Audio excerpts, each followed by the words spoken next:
प्रयागराज की वो काली रात, चारों तरफ पुलिस का पहरा, मीडिया के कैमरों की फ्लैश लाइट और बीच में चल रहा था 44 साल का आतंक।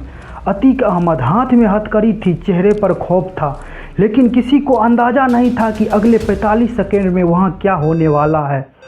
3 लड़के, गले में आईडी कार्ड, हाथ में कैमरा, और अचानक धाय धाय की आवाज़ों से पूरा इलाका दहल उठा। जिस माफिया के एक इशारे पर कभी पूरा शहर बंद हो जाता था, वो महज चंद पलों में मिट्टी में मिल गया।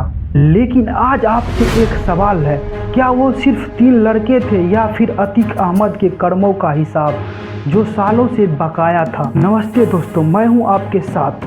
आज कहानी उस बाहुबली की है जिसके नाम के आगे कभी माननीय लगता था, लेकिन जिसके काम किसी जल्लाद से कम नहीं थे। एक ऐसा माफिया जिसने जेल की सलाखों के पीछे से भी अपना हुकूमत चलाया। आज बात करेंगे अतीक अहमद के उस सफ़र की जो चकिया की गलियों से शुरू हुआ और अस्पताल के बाहर मिट्टी में मिलने पर ख़त्म हुआ।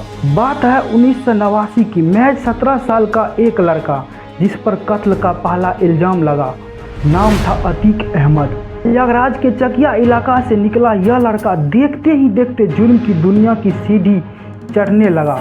रंगदारी, जमीन कब्जाना और किडनैपिंग, ये उसके रोज का काम बन गया था। लोग बताते हैं कि अतीक का डर ऐसा था कि अगर वो किसी जमीन पर उंगली रख देता तो मालिक चुपचाप कागज उसके घर पहुंचा देता था। 100 से ज़्यादा मुकदमे दर्ज हुए, लेकिन मजाल है कि किसी गवाह ने उसके खिलाफ कोर्ट में जुबान खोली हो, क्योंकि जो बोलता था उसे हमेशा के लिए खामोश कर दिया जाता था। लेकिन अतीक को पता था कि सत्ता की चादर ओढ़कर जुर्म को कैसे छुपाया जाता है। 5 बार विधायक और 1 बार सांसद, मगर कहते हैं ना कि पाप का घड़ा जब भरता है तो गूंज दूर तक जाती है। दिन दहाड़े सारे आम, गोलियों और बम, ये हमला सिर्फ एक गवाह पर नहीं बल्कि सीधे सिस्टम की छाती पर था, और वहीं से गूंजी वो आवाज़, मिट्टी में मिला देंगे। फिर क्या था, साम्राज्य ढहने लगा। पहले बेटा असद एनकाउंटर में ढेर हुआ, और फिर वो रात आई जब अतीक का नामो निशान मिट गया।